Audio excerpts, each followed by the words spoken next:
జగన్ గెలిచాక ప్రతిదానికి కూడా ప్రశాంత్ కిషోర్ పేరు వాడేవాళ్ళు.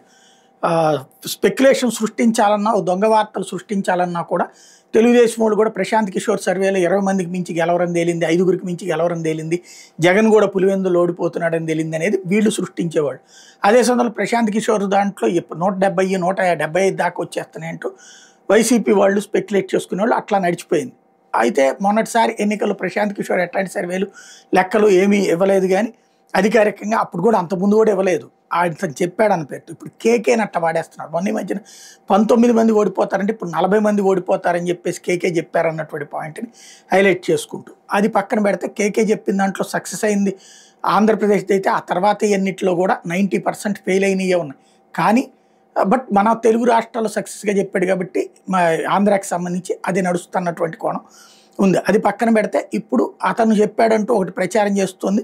40 మంది టీడీపీ ఎమ్మెల్యేలు ఓడిపోతారు వచ్చే ఎన్నికల్లో. ఇంకా 4 సంవత్సరాలు ఉంది. 4 సంవత్సరాల తర్వాత ఈ జోష్యాలు, ఈ లెక్కలు పనికొస్తాయా? అప్పుడు ఎంతకంటే ఎక్కువ రావచ్చు, అప్పుడు ఎంతకంటే తగ్గిపోవచ్చు, చూడాల్సి ఉంది.